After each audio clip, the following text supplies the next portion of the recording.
I've finally seen it. It's time to talk about film of the year, Barbie.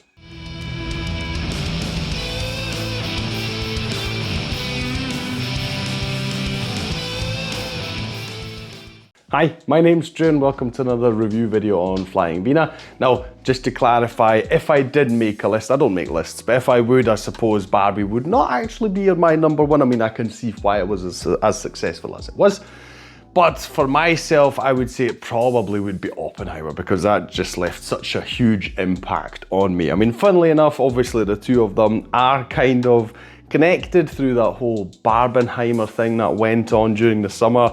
And I said, I think I mentioned this during my Oppenheimer review as well. I said, who did that double bill? Who would watch either Oppenheimer first and then Barbie or vice versa? Because there's just no way that that makes sense. If you watch Oppenheimer first, you're going to be so depressed, basically, that Barbie will not actually manage to cheer you up, I don't think, because you'll still be thinking about these guys who, you know, lit the bomb, as it were, while not knowing if it might not ignite the whole atmosphere, you know?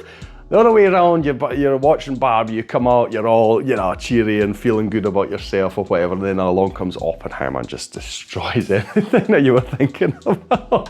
Because you're like, that all does not matter. What about the world and our role in it? You know, anyway. Yeah, so I really would like to talk to someone who actually did it and first of all, which, you know, film they saw first and just how that experience was, because, I mean, I could do that double bill now at home. I really don't fancy it. Anyway, I finally got to see it, got the 4K version for at home because I thought, you know, visually, surely this will be an appealing film, and that definitely is, right? I'll talk about that a bit later. I was really looking forward to it. Now, full disclosure, I have never owned a Barbie doll in my life. I'm not really a doll player, I never was. I mean, I've got all these figures, don't get me wrong. I like displaying things, but never was one to play with dolls that much. Even now with my daughter, I'm sort of doing it, getting into it, but I don't know, I'm finding it quite hard to sort of connect to the dolls, and I'm probably not just, I'm not in that imaginative enough for this kind of playing.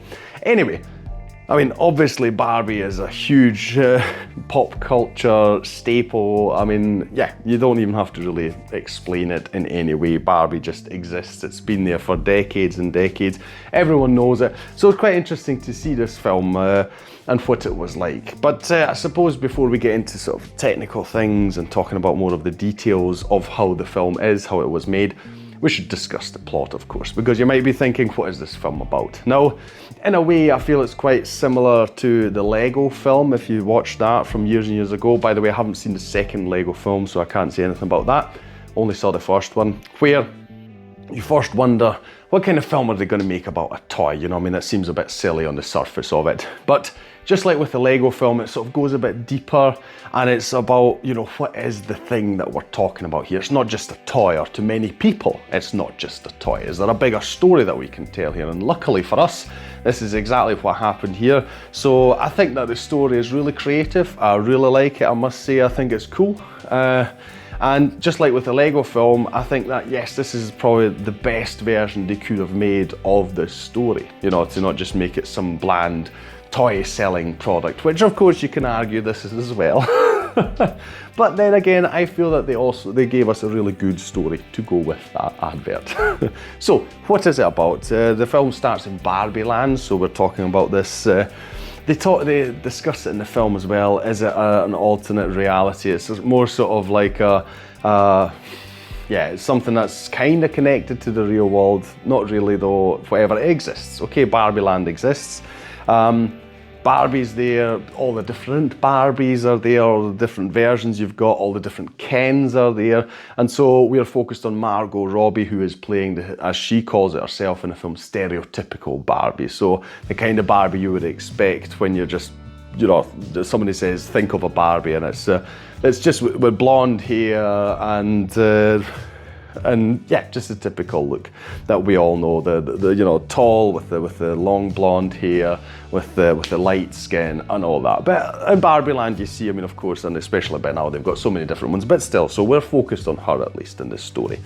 And then we've also got the stereotypical Ken, who's played by Ryan Gosling, who's chiseled, you know, with abs, and also this this ridiculously dyed blonde hair, you know, it's really, yeah, and it's really funny.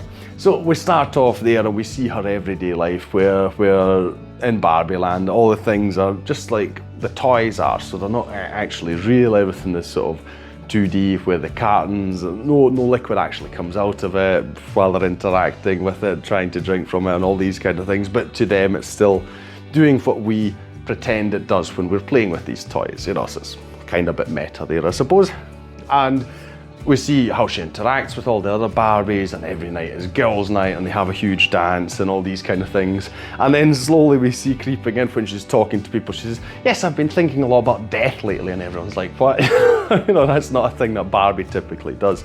So she's not quite sure what's going on with her, and she goes to the so-called weird Barbie, who is the Barbie, it's a reference to, I suppose, many children who cut off Barbie's hair and, you know, drew on her face and tore her clothes and all these kind of things, because, you know, people playing with dolls, they do all sorts of things. So some kids, you know, think it's obviously fun and entertaining to do that. And so she's weird Barbie, and she explains to her that every Barbie there, every Ken there, they have got an opposite in real life. So a person in real life who owns this toy, this doll. And for some reason, her, I don't know, you want to owner, I suppose we should call it, or human counterpiece, whatever you want to name it as, they're starting to sort of mesh, you know, so the human's thoughts are sort of creeping into hers, although usually these things stay very apart. And to fix this, Barbie needs to go to the real world, and that is what we see.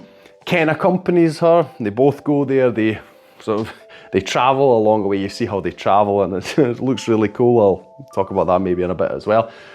They enter the real world and they're looking for the human counterpart to fix this. So they're looking for the girl, because Barbie expects it's a girl, of course, playing with the doll. And where are these weird thoughts coming from? You know, why is she suddenly talking and thinking about death? And how can they fix this? That's the main thing, because she wants back to her perfect life. She wants to enjoy her life as it was in Barbie land.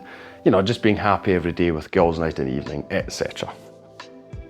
While she's doing that, Ken discovers that in the real world, life for men is a bit different, because in Barbie land, he is just, they even call him superfluous, you know, it's Barbie and Ken, so it's like he's a lapdog or something like that. He discovers in real life that's not quite the thing. He discovers patriarchy for himself. This is a bit of a spoiler, but still, he discovers patriarchy for himself, and it gives him a whole new worldview.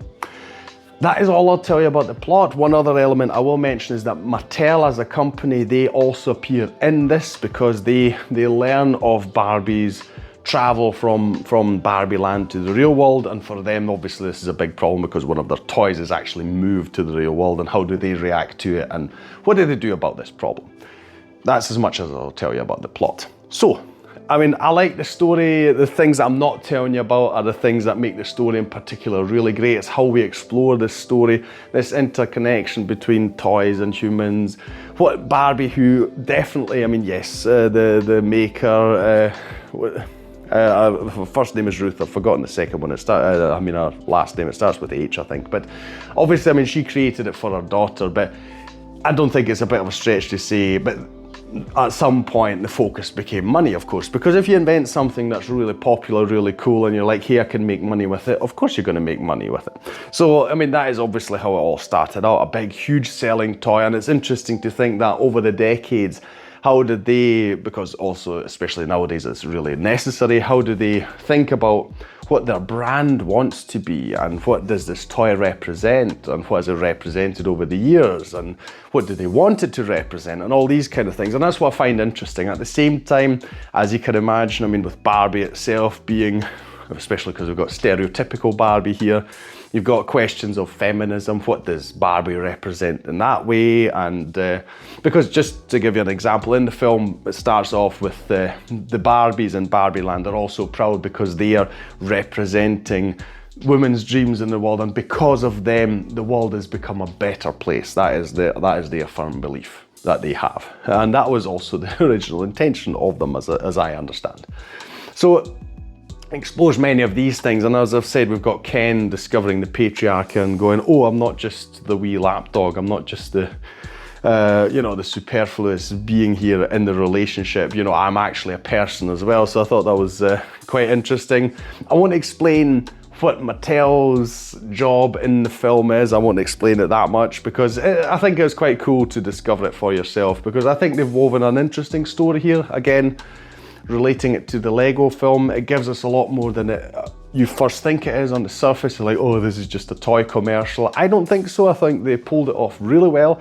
I've found it interesting throughout until the end. It makes you think about a lot of things, etc. I'm sure, because I'm not a big philosopher or something, I'm sure there are a lot of questions in this film that you could discover or try to answer, etc. I'm not that person. I can only say it made me think about a few things and how I interact with the world and the people in it, especially as related, you know, to gender roles and all these kind of things. So yeah, I enjoyed that quite a lot.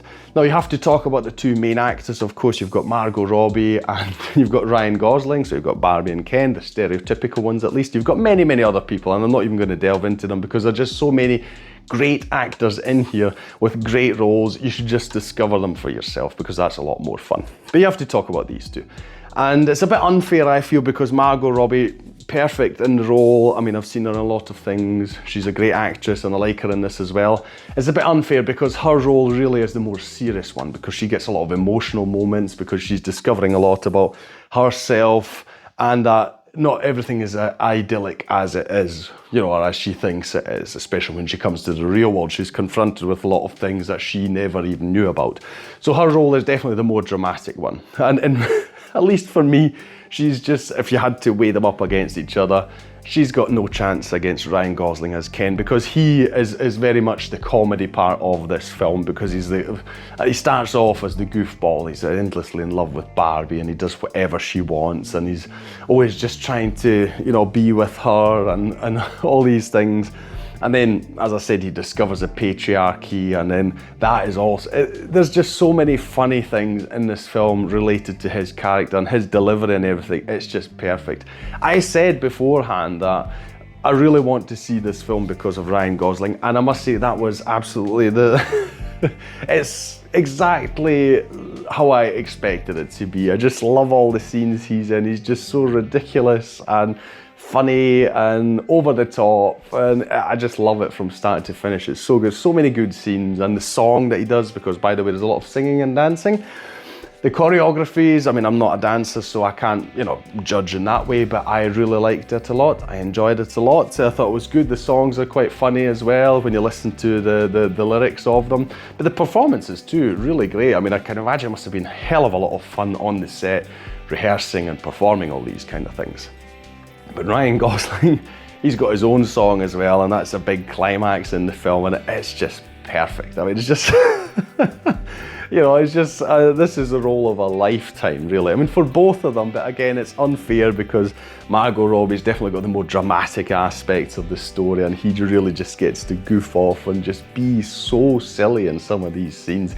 He's also got, I mean, character development and stuff in it, but it's all the funny stuff is just so much more present in the whole thing, but I absolutely love it. So I enjoyed this so much, and the design of the whole film, I mean, Barbie Land itself, it perfectly captures what you expect it to look like, because all the houses and items and vehicles and everything, they look like the toy versions, but it doesn't look like a house, an actual house that has just sort of been made into a toy, because it really just looks like they're living in toys and stuff, because while the houses are there, just like when you take a Barbie doll and put it into a Barbie house, you know, she actually reaches up to the ceiling, and it's basically the same here. So while there are houses, they feel a bit small, you know, and all the furniture and all that, it just, the proportions aren't quite right, and it looks so good, and you've got all the pink, of course, but all of I mean, I would have loved to just walk on the set there and just look at all these items, because it really looks like just toys come to life, basically.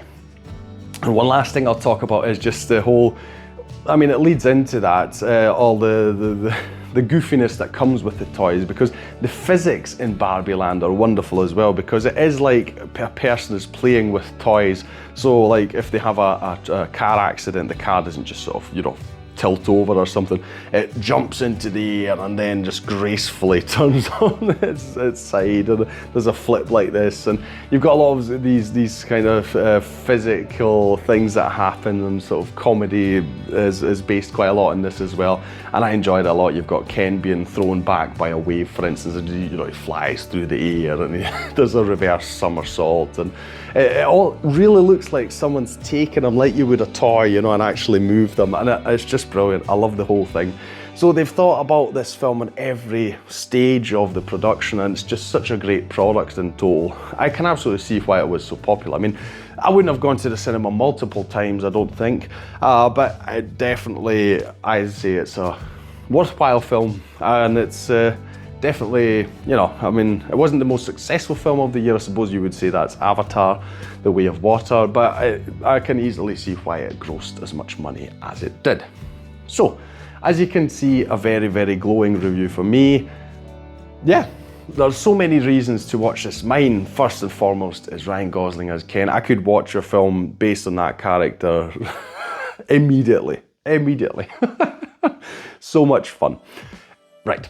That will be all from me today. If you enjoyed this video, please like, share and subscribe. It is the best way to support this channel. Leave a comment down below about this film or anything Barbie related. Like I say, I'm really new to Barbie in that sense. You know, I didn't really know much about her before. My daughter's now got a few Barbies and items, so I'm slowly getting to know everything. But anything you want to say about her, the franchise, blah, blah, blah, leave them down in the comments below. Or any suggestions for other films that you would like me to watch and review for the channel. Any and all of that, feel free to share down in the comments. I'll thank you for watching this video, and I'll see you in the next one on Flying Wiener. Take care, bye.